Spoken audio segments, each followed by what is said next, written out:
Olá, graça e paz, meu irmão e minha irmã. Estamos iniciando a leitura da Bíblia em 365 dias, uma dose de amor com a palavra de Deus.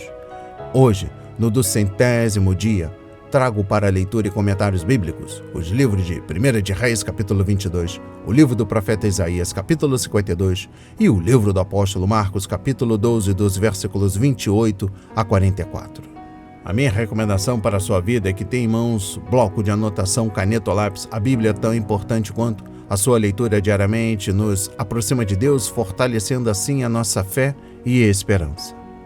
Enquanto você pega o nosso kit de fé, o seu bloco de anotação, por favor, preste atenção nesta mensagem. Todos nós temos a necessidade de estarmos em comunhão com Deus diariamente. Comunhão esta através da leitura da Bíblia. A Bíblia está cheia de promessas. Precisamos acreditar na palavra de Deus. Alimente a sua fé quando tudo vier contra. A sua palavra tem muito mais força do que as coisas contrárias. Estamos vivendo um tempo em que devemos abrir os olhos. O inimigo da cruz não está aqui para roubar o seu carro, sua casa, seu apartamento, celular, relógio, sua roupa. Ele vem para roubar a semente agora, esta semente, a palavra de Deus, a sua fé e os propósitos que Deus tem para você. Precisamos usar todos os recursos que Deus tem nos dado, incentivar a leitura da Bíblia na nossa comunidade, no nosso lar. A Bíblia Sagrada nos faz gerar a fé, nos faz ter o alimento, a cura e a restauração. A compreensão da palavra vem através da revelação pelo Espírito Santo. Senhor, revele a compreensão de sua palavra para as nossas vidas em nome de Jesus. Amém e graças a Deus. Se desconecte de tudo e permita que a palavra do Senhor adentre em vossos corações. Vamos para a leitura no livro 1 de Reis, capítulo 22. As profecias dos falsos profetas. 3 anos se passaram sem haver guerra entre Síria e Israel. Porém, no 3º ano, Josafá, rei de Judá, foi visitar o rei de Israel. Este perguntou aos seus servos: vocês não sabem que Ramote-Gileade é nossa, e nós ficamos quietos e não a tiramos das mãos do rei da Síria? Então perguntou a Josafá: você vai comigo à batalha contra Ramote-Gileade? Josafá respondeu ao rei de Israel: sou como você é. O meu povo é como o seu povo, e os meus cavalos são como os seus cavalos. Josafá disse mais ao rei de Israel: consulte primeiro a palavra do Senhor. Então o rei de Israel reuniu os profetas, cerca de 400 homens, e lhes perguntou: devo ir e lutar contra Ramote-Gileade ou devo me conter? Eles responderam: vá, porque o Senhor a entregará nas mãos do rei. Mas Josafá perguntou: não há aqui ainda algum profeta do Senhor para o consultarmos? O rei de Israel respondeu a Josafá: há um ainda, por meio de quem podemos consultar o Senhor. Mas eu o odeio, porque nunca profetiza de mim o que é bom, mas somente o que é mau. É Micaías, filho de Imlá. Josafá disse: o rei não deveria falar assim. Então o rei de Israel chamou um oficial e disse: traga-me depressa Micaías, filho de Imlá. O rei de Israel e Josafá, rei de Judá, estavam assentados, cada um no seu trono, vestidos de trajes reais, numa eira à entrada do portão da cidade de Samaria. E todos os profetas profetizavam diante deles. Zedequias, filho de Kenaana, fez para si uns chifres de ferro e disse: assim diz o Senhor: com estes você dará chifradas nos sírios até que estejam destruídos. Todos os profetas profetizavam assim, dizendo: suba a Ramote-Gileade, você triunfará. O Senhor a entregará nas mãos do rei. A profecia de Micaías. O mensageiro que tinha ido chamar Micaías falou-lhe, dizendo: eis que as palavras dos profetas a uma voz predizem coisas boas para o rei. Portanto, que a sua palavra seja como a palavra de um deles. Fale o que é bom. Micaías respondeu: tão certo como vive o Senhor, o que o Senhor me disser, isso falarei. Quando ele chegou à presença do rei, este lhe perguntou: Micaías, devemos ir a Ramote-Gileade para a batalha ou devemos nos conter? Ele respondeu: Vá, você triunfará. O Senhor a entregará nas mãos do rei. O rei lhe disse: Quantas vezes devo fazer você jurar que não me fale, a não ser a verdade em nome do Senhor? Então Micaías disse: Vi todo o Israel disperso pelos montes como ovelhas que não têm pastor. E o Senhor Deus disse: Estes não têm dono, que cada um volte em paz para a sua casa. Então o rei de Israel disse a Josafá: Eu não disse a você que, a meu respeito, ele não profetiza o que é bom, mas somente o que é mau? Micaías prosseguiu: Portanto, ouça a palavra do Senhor. Vi o Senhor assentado no seu trono, e todo o exército do céu estava junto dele, à sua direita e à sua esquerda. Então o Senhor perguntou: Quem enganará Acabe para que vá e seja morto em Ramote-Gileade? E um dizia uma coisa e outro dizia outra coisa. Então um espírito saiu, se apresentou diante do Senhor e disse: Eu o enganarei. O Senhor perguntou: Como? Ele respondeu: Sairei e serei um espírito mentiroso na boca de todos os profetas do rei. Então o Senhor disse: Você conseguirá enganá-lo. Vá e faça assim.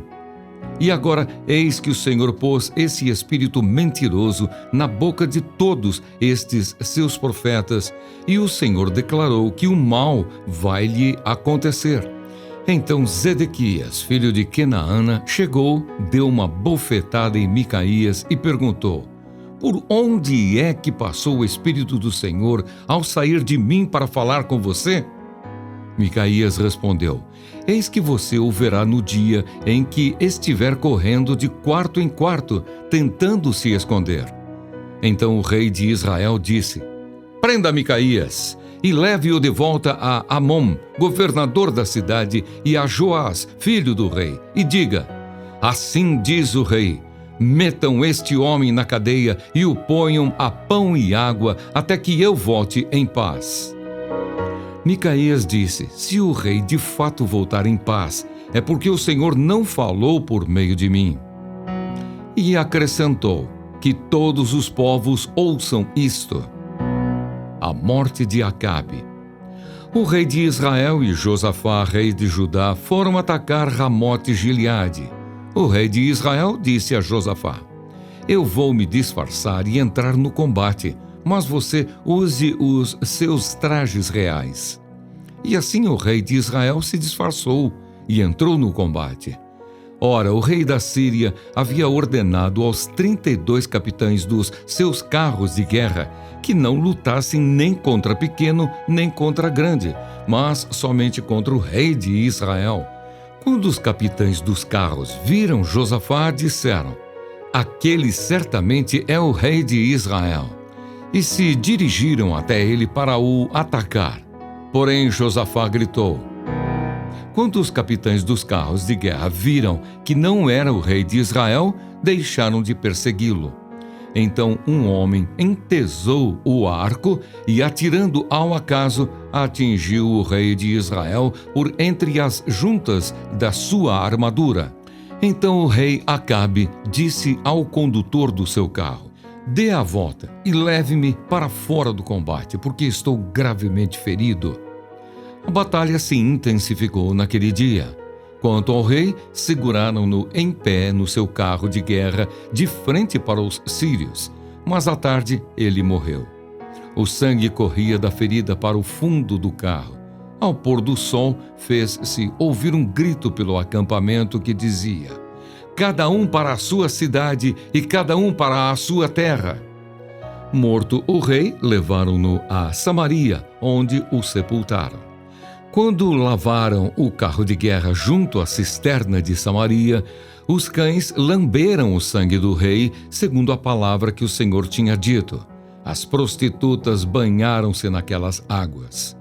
Quanto aos demais atos de Acabe, a tudo o que fez, ao palácio de marfim que construiu e a todas as cidades que edificou, Não está tudo escrito no livro da história dos reis de Israel?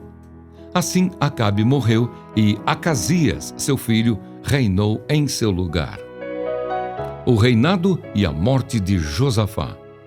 Josafá, filho de Asa, começou a reinar sobre Judá no 4º ano do reinado de Acabe, rei de Israel.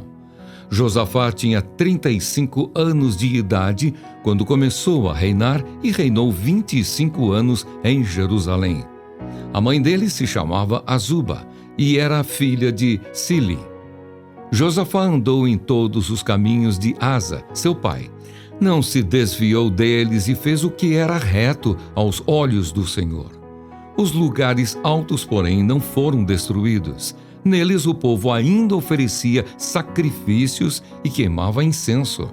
Josafá viveu em paz com o rei de Israel. Quanto aos demais atos de Josafá, ao poder que mostrou e como guerreou, não está tudo escrito no livro da história dos reis de Judá?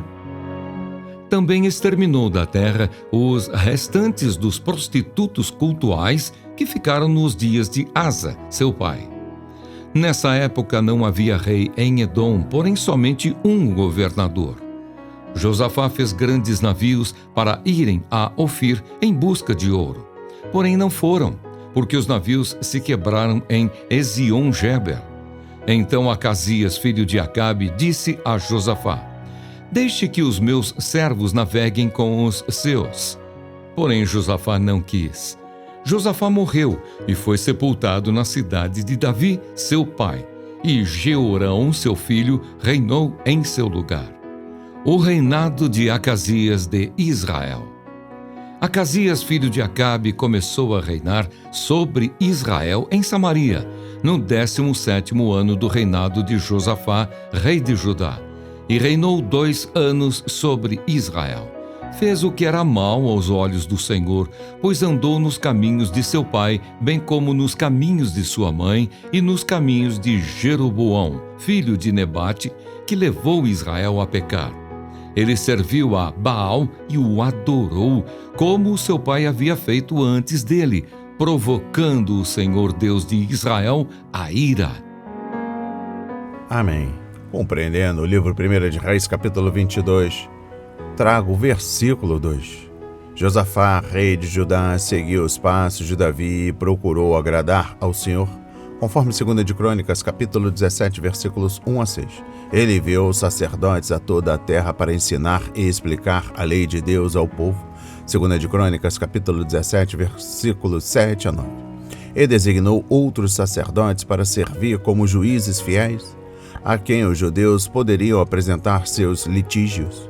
Deus deu a paz a Judá, e Josafá aproveitou a oportunidade para fortalecer o reino, conforme 2 de Reis, capítulo 17, versículos 10 a 19. Compreendendo o versículo 8, uma concessão muitas vezes leva a outra. Como descendente de Davi, Josafá deveria ter ficado distante de Acabe e nunca permitido que a linhagem davídica se misturasse com a dele. Todos os profetas da corte, pagos para concordar com o rei, asseguraram a Acabe que ele venceria a batalha. Mas Josafá foi sábio o suficiente para pedir ao colega alguma palavra do Senhor. Compreendendo o versículo 18, o Senhor deu a Micaias 2 visões, as quais anunciavam juízo para o rei Acabe. Na primeira, ele viu Israel vagando sem esperança, como ovelhas sem pastor, e que, obviamente, era a descrição de uma nação sem líder. Conforme Números 27, versículos 15 a 22, Jesus usou esta imagem para descrever o povo judeu sem direção espiritual. Mateus 9, versículo 36. Acabe entendeu a mensagem. Ele seria morto na batalha. A segunda visão explicava como isso aconteceria. Um espírito mentiroso daria a Acabe a falsa confiança para que ele entrasse na luta. Compreendendo o versículo 28, Deus não mentiu para Acabe. Muito pelo contrário, por meio dos lábios de Micaias, ele disse a verdade e deu ao rei de Israel uma clara advertência do que estava por vir. O fato de Deus ter advertido Acabe antes da batalha exime o Senhor da acusação de ser culpado por sua morte. E eu encerro a compreensão do livro 1 de Reis, capítulo 22, com a exposição bíblica dos versículos 29 a 40. Deus é soberano em todas as coisas. O rei de Israel havia libertado o rei de Arã quando deveria tê-lo destruído e, de acordo com a palavra de Deus, Acabe morreu nas mãos dos arameus. Embora ele tenha se disfarçado para a batalha, o Senhor permitiu que uma flecha tirada ao acaso acertasse uma abertura em sua armadura e o matasse. Ao mesmo tempo, Deus protegeu Josafá em suas vestes reais de sofrer uma única ferida. Vamos para a leitura no livro do profeta Isaías, capítulo 52. Deus salvará Jerusalém. Acorde, acorde, ó Sião, e revista-se de força. Vista as suas roupas finas, ó Jerusalém, cidade santa, porque os incircuncisos e imundos nunca mais entrarão em você. Levante e sacuda a poeira, ó Jerusalém cativa. Livre-se das correntes de seu pescoço, ó cativa filha de Sião.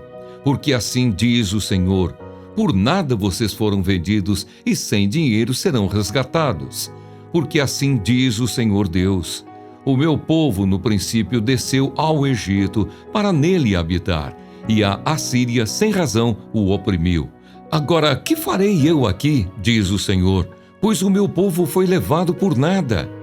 Os seus opressores dão uivos, diz o Senhor, e o meu nome é blasfemado todo o dia, sem cessar. Por isso o meu povo saberá o meu nome. Por isso naquele dia saberá que sou eu quem diz: eis-me aqui. Quão formosos são sobre os montes os pés do que anuncia boas novas, que faz ouvir a paz, que anuncia coisas boas, que faz ouvir a salvação, que diz a Sião: o seu Deus reina. Eis o grito dos seus atalaias. Eles erguem a voz e juntos gritam de alegria, porque com os seus próprios olhos vem o retorno do Senhor a Sião. Gritem de alegria e juntas exultem, ó ruínas de Jerusalém, porque o Senhor consolou o seu povo, ele remiu Jerusalém. O Senhor desnudou o seu santo braço à vista de todas as nações, e todos os confins da terra verão a salvação do nosso Deus. Fora, fora, saiam de lá. Não toquem em coisa impura, saiam do meio dela, purifiquem-se, vocês que levam os utensílios do Senhor, porque vocês não sairão às pressas, nem partirão como quem foge, porque o Senhor irá adiante de vocês, e o Deus de Israel será a sua retaguarda. O sofrimento e a vitória do servo do Senhor. Eis que o meu servo procederá com prudência, será exaltado e elevado, e será muito sublime. Como muitos pasmaram à vista dele, pois o seu aspecto estava tão desfigurado, mais do que o de outro qualquer, e a sua aparência mais do que a dos outros filhos dos homens. Assim causará admiração às nações, e os reis fecharão a sua boca por causa dele. Porque verão aquilo que não lhes foi anunciado e entenderão aquilo que não tinham ouvido. Amém. Compreendendo o livro do profeta Isaías, capítulo 52, trago a exposição bíblica dos versículos 1 a 6.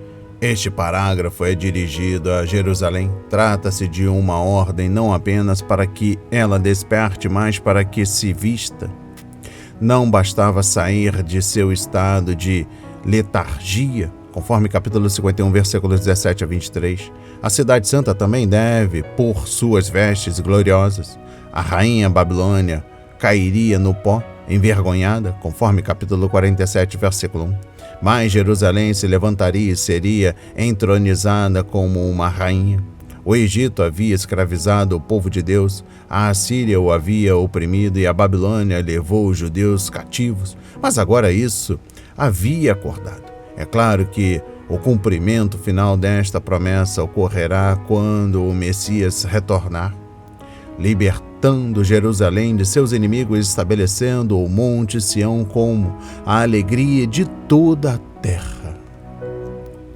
Referência, capítulo 61, dos versículos 4 a 11. Exposição bíblica dos versículos 7 a 12. A derrota da Babilônia por Ciro foi, sem dúvida, uma boa notícia para os judeus. A queda dos opressores significava liberdade para os cativos, conforme capítulo 40, versículo 9, capítulo 41, versículo 27. A boa nova que compartilhamos com o mundo hoje é que Jesus Cristo pode libertar os prisioneiros, conforme Romanos 10, versículo 15. Durante décadas, o remanescente sofreu em um território estrangeiro, sem um altar ou um sacerdócio para ministrar seus ofícios. Mas agora ele iria retornar à sua terra, reconstruir o templo e restabelecer seu ministério dado por Deus. Compreendendo o versículo 11, parece estranho que Deus tivesse de incentivar seu povo a sair de um cativeiro, mas algumas pessoas já haviam se acostumado com a Babilônia e estavam relutantes em deixá-la. O primeiro grupo, com cerca de 50 mil pessoas, deixou a Babilônia em 539 a 538 a.C., quando Ciro emitiu o decreto. Elas estavam sob liderança de Sesbazar, Zorobabel e Jesua, o sumo sacerdote, conforme Esdras, capítulo 1 e 2. Levaram consigo os utensílios do Senhor, conforme Isaías 52, versículo 11, antigos que eram necessários para o serviço no templo. Uma segunda leva, cerca de 1.800 pessoas, levadas por Esdras, saiu em 458 a.C. Deus ordenou que os judeus partissem porque a Babilônia era uma cidade condenada, conforme Jeremias 50, versículos 8 e 9, capítulo 51, versículo 6 e versículo 45. O Senhor advertiu seu povo de que não se demorasse. Israel deveria sair dali rapidamente enquanto tinha oportunidade, conforme Isaías 48, versículo 20. Os judeus não tinham de fugir como criminosos, mas não havia razão alguma para permanecer ali. O Senhor também advertiu o povo de que nenhuma coisa impura deveria ser levada de Babilônia. Compreendendo o versículo 12, o profeta acrescentou uma palavra final de encorajamento: pois o Senhor irá à frente de vocês, o Deus de Israel será a sua retaguarda. Versículo 12 e também capítulo 58, versículo 8. Isso nos faz lembrar o êxodo de Israel do Egito, quando Deus Todo-Poderoso foi à frente do povo, conforme Êxodo 13, versículo 21, e ficou entre ele e o inimigo, conforme Êxodo 14, versículos 19 a 20. Quando o povo de Deus obedece à vontade do Senhor, pode sempre contar com a direção e a proteção divinas. Exposição bíblica do capítulo 52, versículo 13 ao capítulo 53, versículo 12. A interpretação messiânica de Isaías 53 foi feita por rabinos judeus até o século XII. Depois disso, os estudiosos judeus começaram a interpretar esta passagem como uma descrição dos sofrimentos da nação de Israel, mas como Israel poderia morrer pelos próprios pecados, conforme capítulo 53, versículo 8. E quem declarou que Israel era inocente do pecado e, portanto, havia sofrido injustamente, conforme capítulo 53, versículo 9. Fica claro que o profeta escreveu sobre um indivíduo inocente, não sobre uma nação culpada. Ele foi muito claro ao dizer que esse indivíduo morreu pelos pecados dos culpados, para que eles pudessem ser livres. Exposição bíblica dos versículos 13 a 15. O povo do servo não o admirou nem o desejou, conforme capítulo 53, versículos 2 e 3. Não obstante, quando tudo estava acabado, ele chocou e surpreendeu reis. Se considerarmos esses versículos em sua ordem cronológica, veremos que as pessoas se chocaram com sua aparência, conforme capítulo 52, versículo 14. Exaltação, conforme capítulo 52, versículo 13, e mensagem, capítulo 52, versículo 15. Temos aqui o sofrimento e a morte do nosso Salvador, sua ressurreição e ascensão e a proclamação mundial do Evangelho. Compreendendo o versículo 13, o servo sofreu e morreu, mas ele não permaneceu morto. Ele será muitíssimo exaltado. Jesus não só ressuscitou dentre os mortos, mas teve seu corpo glorificado. Ele ascendeu ao céu, onde se assentou à direita do Pai. O Salvador tem toda a autoridade, conforme Mateus 28, versículo 18, porque todas as coisas foram colocadas debaixo de seus pés. Conforme Efésios 1, versículos 20 a 23, ninguém no universo é maior do que Jesus. Que surpresa para aqueles que o tinham como o mais humilde dos humildes. Conforme Filipenses 2, versículos 1 a 11. E eu encerro a compreensão do livro do profeta Isaías, capítulo 52, trago o versículo 14. Quando consideramos tudo o que Jesus sofreu fisicamente entre o tempo de sua prisão e a sua crucificação, não é de admirar que ele já não mais parecesse um homem. Não só lhe foram tirados seus direitos legais, incluindo o direito a um julgamento justo, mas também seus direitos humanos. Desse modo, ele nem sequer foi tratado como ser humano, muito menos como cidadão judeu. Vamos para a leitura no livro do apóstolo Marcos, capítulo 12, versículos 28 a 44. O grande mandamento. Chegando um dos escribas que ouviu a discussão entre eles e viu que Jesus tinha dado uma boa resposta, perguntou-lhe: qual é o principal de todos os mandamentos? Jesus respondeu: o principal é: escute, ó Israel, o Senhor nosso Deus é o único Senhor. Ame o Senhor, seu Deus, de todo o seu coração, de toda a sua alma, de todo o seu entendimento e com toda a sua força. O segundo é: ame o seu próximo como você ama a si mesmo. Não há outro mandamento maior do que estes. Então o escriba disse: muito bem, mestre. E com verdade o Senhor disse que ele é o único e não há outro além dele. E que amar a Deus de todo o coração e de todo o entendimento e com todas as forças e amar o próximo como a si mesmo é mais do que todos os holocaustos e sacrifícios. Vendo Jesus que o escriba havia respondido sabiamente, declarou-lhe: você não está longe do reino de Deus. E ninguém mais ousava fazer perguntas a Jesus. O Cristo, filho de Davi. Jesus, ensinando no templo, perguntou: como dizem os escribas que o Cristo é filho de Davi? O próprio Davi falou pelo Espírito Santo: disse o Senhor ao meu Senhor: sente-se à minha direita, até que eu ponha os seus inimigos debaixo dos seus pés. O próprio Davi chama o Cristo de Senhor. Então, como ele pode ser filho de Davi? E a grande multidão o ouvia com prazer. Jesus censura os escribas. E ao ensinar, Jesus dizia: cuidado com os escribas que gostam de andar com vestes talares e das saudações nas praças. Buscam as primeiras cadeiras nas sinagogas e os primeiros lugares nos banquetes. Devoram as casas das viúvas e, para o justificar, fazem longas orações. Estes sofrerão juízo muito mais severo. A oferta da viúva pobre. Sentado diante da caixa de ofertas, Jesus observava como o povo lançava ali o dinheiro. Ora, muitos ricos depositavam grandes quantias. Vindo, porém, uma viúva pobre, lançou 2 pequenas moedas correspondentes a 1 quadrante.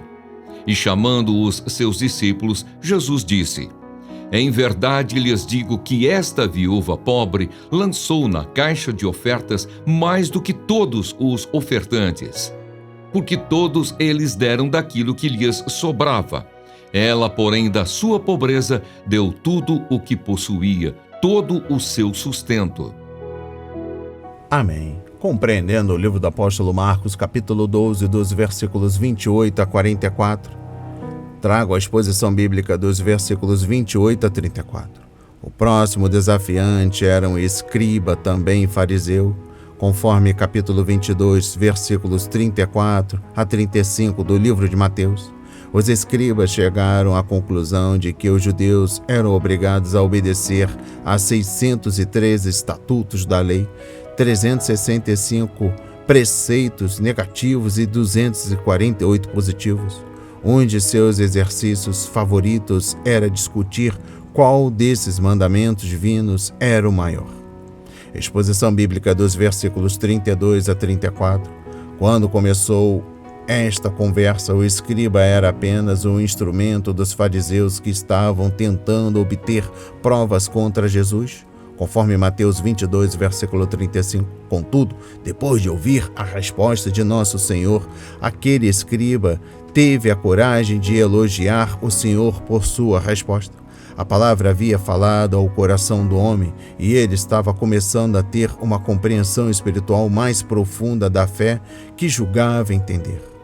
Compreendendo o versículo 34, o que significa não estar longe do reino de Deus? Significa que a pessoa está encarando a verdade honestamente, sem interesse em defender uma linha partidária ou até mesmo preconceitos pessoais? Significa que ela está testando sua fé de acordo com o que a palavra de Deus diz e não com o que algum grupo religioso exige. As pessoas próximas ao reino têm coragem de defender o que é verdadeiro, ainda que percam alguns amigos e façam inimigos. Exposição bíblica dos versículos 35 a 44. Esta sessão de Marcos termina com duas advertências do Senhor, uma contra o orgulho dos escribas, conforme versículos 38 a 40, e outra acerca do orgulho dos ricos, conforme versículos 41 a 44. Se uma pessoa é importante só por causa do uniforme que usa, do título que tem ou do cargo que ocupa, então sua importância é artificial. É o caráter que faz uma pessoa ter valor, e caráter não é coisa que se ganha. Você mesmo deve desenvolvê-lo enquanto anda com Deus. E eu encerro a leitura da Bíblia em 365 dias e também da compreensão do livro Apóstolo Marcos, capítulo 12, dos versículos 28 a 44, com a exposição bíblica dos versículos 35 a 40. Jesus citou o Salmos 110, versículo 1, e pediu aos líderes religiosos que explicassem como o filho de Davi também poderia ser o Senhor de Davi. Os judeus acreditavam que o Messias seria filho de Davi, conforme João 7, versículos 41 a 42. Mas a única maneira pela qual o filho de Davi também poderia ser o Senhor de Davi seria se o Messias fosse Deus vindo na carne humana. A resposta, sem dúvida, é a concepção milagrosa de nosso Senhor e seu nascimento virginal. Conforme Isaías 7, versículo 14, conforme Mateus 1, versículos 18 a 25 e conforme Lucas 1, versículos 26 a 38. As palavras de hoje foram semeadas para as nossas vidas, para a honra e a glória do Senhor.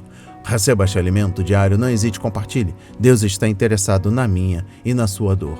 Que Deus nos abençoe.